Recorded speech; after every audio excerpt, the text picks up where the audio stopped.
महाविकास आघाडीच्या आजच्या या सभेला उपस्थित मंचावर उपस्थित असलेले सर्व आमचे काँग्रेस पक्षाचे सन्मान्य मंडळी, राष्ट्रवादी काँग्रेस पक्षाची सर्व मंडळी, शिवसेना पक्षाची सर्व मंडळी, बाकी सर्व जे मित्र पक्ष आहेत,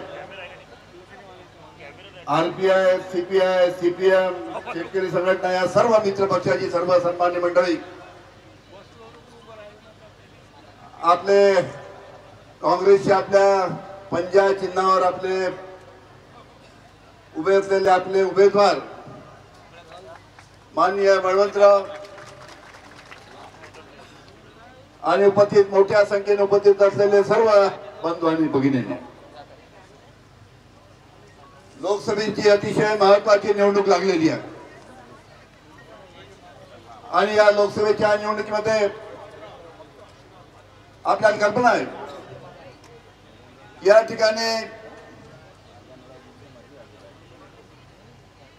महाविकास आघाडीच्या माध्यमातून, काँग्रेस पक्षाच्या माध्यमातून पंजा चिन्हावर आपले उमेदवार या ठिकाणी उभे आहेत. आपल्या सर्व जनतेला माहित आहे की महाराष्ट्रामध्ये गेल्या 2 वर्षापासून महाराष्ट्रामध्ये काय चालू आहे. या 2 वर्षामध्ये फक्त तोडाफोडीचं राजकारण फक्त महाराष्ट्रामध्ये चालू आहे. उद्धवजी ठाकरे यांच्या मुख्यमंत्री पदाच्यावर आम्ही सर्व काम करत होतो. त्यावेळेस उद्धवजी ठाकरे यांचे 50 आमदार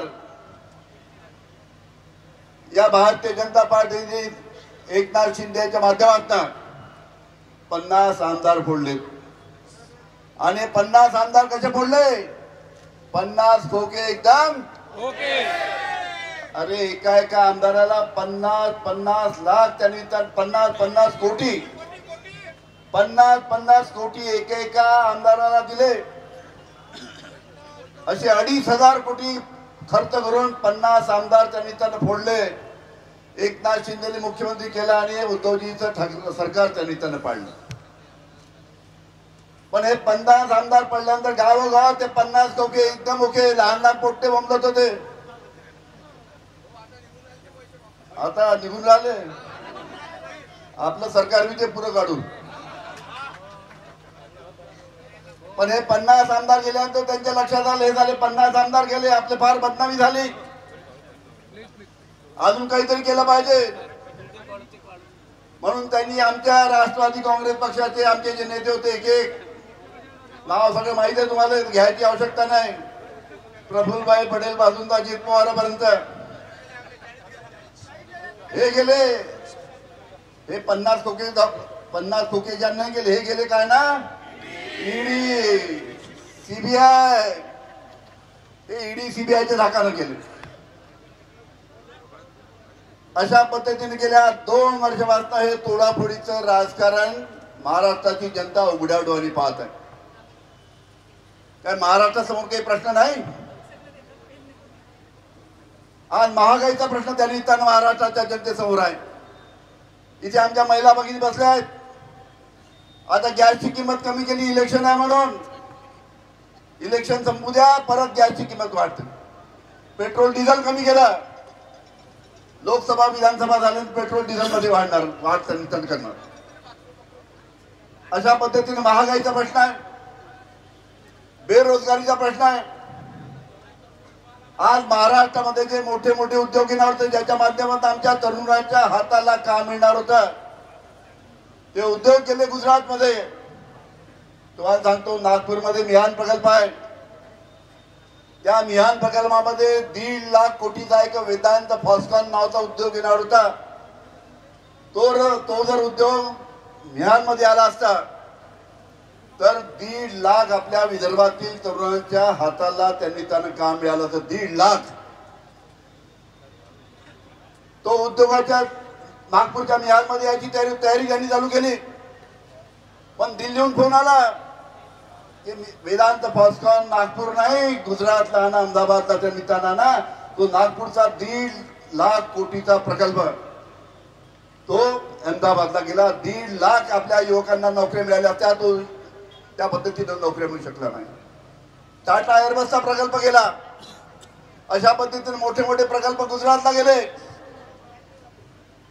या भारतीय जनता पार्टीच्या माननीय नरेंद्र मोदींनी आपल्याला सांगितलं होतं की दरवर्षी आम्ही 2 कोटी लोकांना नोकऱ्या देऊ, 2 कोटी युवकांना नोकऱ्या देऊ. 10 वर्षात 20 कोटी युवकांना नोकऱ्या द्यायला पाहिजे होत्या. त्या नोकऱ्याचं काय झालं सुद्धा त्याचा सुद्धा हिशोब नाही. आज आपण पाहिलं, आता परवाच्या दिवशी भारत सरकारच्या माध्यमातून भारतात रोजगाराची परिस्थिती काय याचा अहवाल सादर करण्यात आला. भारत सरकार रोजगार अहवाल 2024.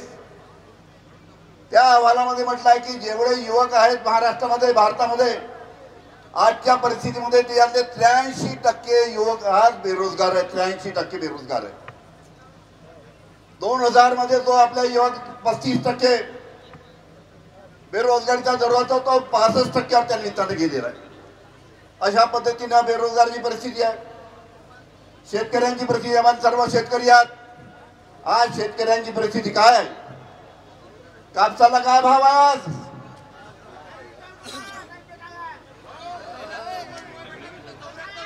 कापसाला भाव तुम्हाला सांगतो मी, कापसाला भाव का कमी आहे समजून घ्या. या भारतीय जनता पार्टीच्या सरकारनं कापड तयार करणाऱ्या कारखानदाराला स्वस्त दरामध्ये कापूस भेटायला पाहिजे म्हणून कॉटन असोसिएशन ऑफ इंडियाच्या दबावाखाली मोठ्या प्रमाणात कापसाच्या गाठी परदेशातनं भारतात आल्या. त्याच्यामुळे कापसाचे भाव पडले आणि जो कापूस भारतातला, महाराष्ट्रातला परदेशात जायला पाहिजे होता तो गेला नाही. त्याच्यामुळे कापसाचे भाव पडले.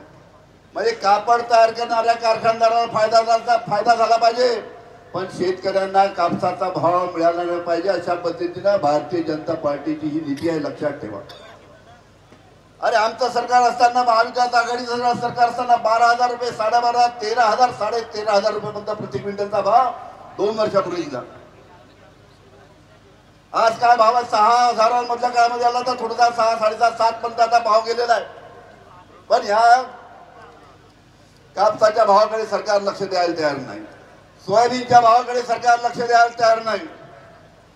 संत्र्याची परिस्थिती या भागात, आपल्या नागपूर जिल्ह्यात आणि अमरावती जिल्ह्यात मोठ्या प्रमाणात संत्र्याचा पीक आपण घेतो.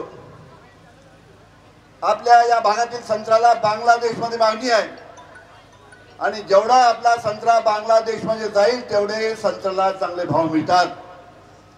पण या सरकारने जो 18 रुपये निर्यात करण्याचा, 18 रुपये प्रति किलो जो संत्र्यावर निर्यात कर लागत होता तो 18 रुपयावरून 88 रुपये केला आणि 88 रुपये केल्यामुळे या संत्र्याला सुद्धा भाव मिळत नाही. अशा प्रकारची परिस्थिती आहे. असं शेतकऱ्यांच्या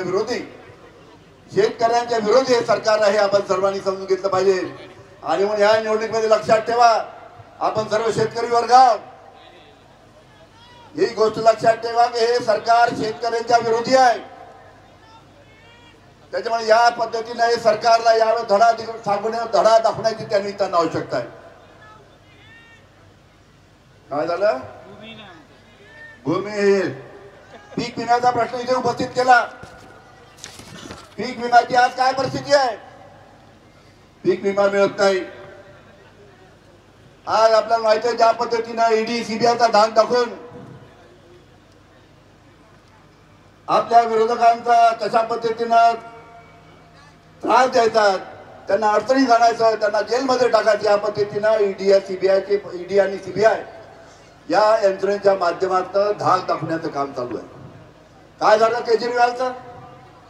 अरे केजरीवालला निवडणूक चालू असताना त्याच्या केजरीवालच्या धाकानं तुम्ही त्याला अटक केली. काय केलं केजरीवालने माहित आहे? एका खोट्या आरोपामध्ये केजरीवालला फसवण्यात आलं. एका खोट्या आरोपामध्ये केजरीवालला पकडून त्यांना जेलमध्ये टाकलं. अनेक नेत्यांना जे भारतीय जनता पार्टी विरोधी आहेत त्यांना खोट्या आरोपामध्ये जेलमध्ये टाकलं. माझी स्वतःची किस्सा तुम्हाला सांगतो. मी महाराष्ट्राचा गृहमंत्री होतो. ताई आमच्यावर काम करत होते मंत्रिमंडळामध्ये. या भारतीय जनता पार्टीचा जो नेता आमच्या नागपूरचा काय नाव त्याचं? तरबूज. त्या तरबुजाला त्या परमवीर सिंग जे मुंबईचे पोलीस आयुक्त होते त्यांना माझ्यावर आरोप करायला लावले. परमवीर सिंगला 100 कोटीचा आरोप अनिल देशमुखावर केला. 100 कोटीचा आरोप केल्यानंतर ईडी लावली, सीबीआय लावली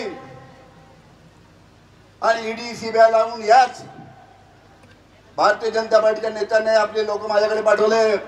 3 वर्षापूर्वी गोष्ट सांगतो, 3 वर्षापूर्वी, आणि सांगितलं तुमची केस आम्हाला माहिती आहे अनिल बाबू, त्याच्यामध्ये काही तथ्य नाही, आम्ही तुम्हाला मदत करू, काही ईडी राहणार नाही, सीबीआय राहणार नाही. एक आम्ही तुमच्याकडे ॲफिडेव्हिट माझ्याकडे पाठवला, ते ॲफिडेव्हिटवर तुम्ही सही करून द्या, तुम्हाला कोणताही त्रास नाही होणार, ईडी नाही, सीबीआय नाही, काही नाही, आणि आमच्यामध्ये मंत्रिमंडळामध्ये मंत्री होऊन राहा. ते जर ॲफिडेव्हिट मी 3 वर्षापूर्वी यशोमतीताई, आता त्याचे मुद्दे सांगत नाही काय होते, तर ते ॲफिडेव्हिट जर मी 3 वर्षापूर्वी सही करून दिली असती तर अनिल देशमुखांना काही झालं नसतं. पण आपल्या महाविकास आघाडी सरकार, मी ज्या दिवशी ॲफिडेव्हिट सही केली असती त्या दिवशी सरकार पडलं असतं आणि आपले मोठे मोठे नेते अडचणीत आले असते. मी सांगितलं अनिल देशमुख जिंदगी भर जेल में रहेगा लेकिन किसी ऊपर झूठा आरोप लगाएगा नहीं. अरे यांच्यासारखं पळायचं असतं, यांच्यासारखं जर पळायचं असतं तर मी सुद्धा 3 वर्षापूर्वी पळू शकलो असतो. पण अनिल देशमुख शरद पवार साहेबाचा पठ्ठा आहे. मतलब मुश्किल झेलेंगे लेकिन इससे कभी समझौता नहीं करेंगे. आणि मी समझौता केला नाही म्हणून मला 14 महिने जेलमध्ये राहावं लागलं. 14 महिने. अरे ज्यांनी माझ्यावर 100 कोटीचा आरोप केला त्यांनी कोर्टामध्ये सांगितलं की अनिल देशमुखावर जो आरोप केला तो त्याचे कोणतेही पुरावे माझ्याकडे नाही. अनिल देशमुखावर आरोप केले त्यामध्ये कोणतेही तथ्य नाही. अशा पद्धतीने ज्यांनी माझ्यावर 100 कोटीचा आरोप केला त्यांनी कोर्टात सांगितलं. हायकोर्टाने माझ्या बाजून निकाल दिला.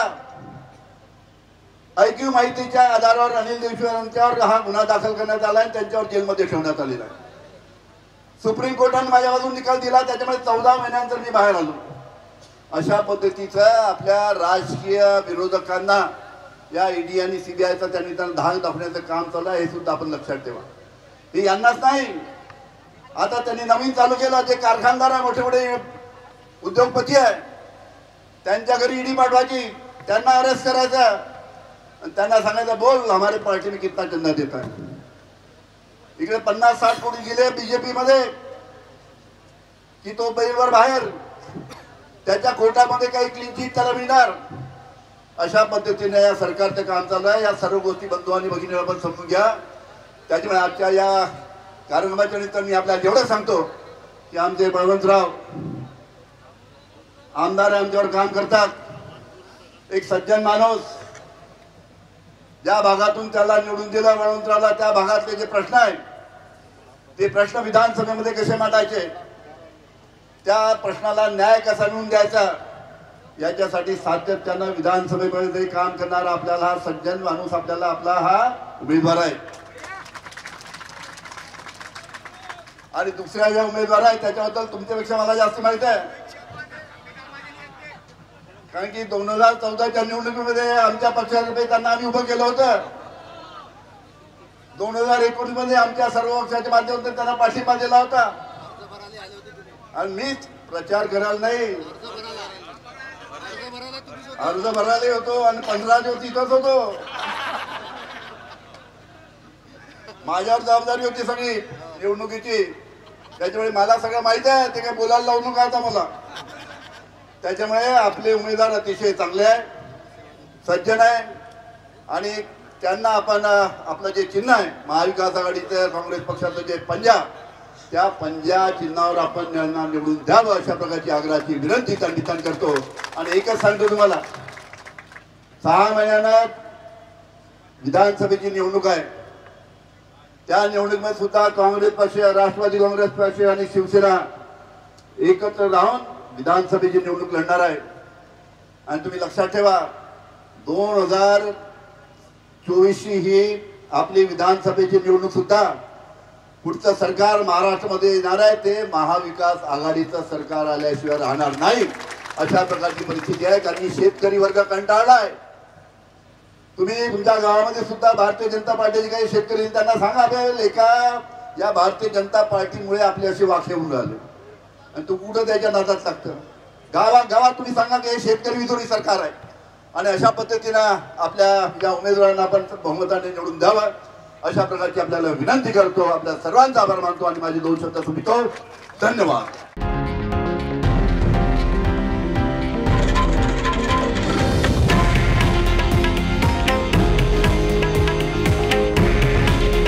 हे आहे देशातील नंबर 1 न्यूज नेटवर्क आणि आपण पाहत आहात TV9 मराठी.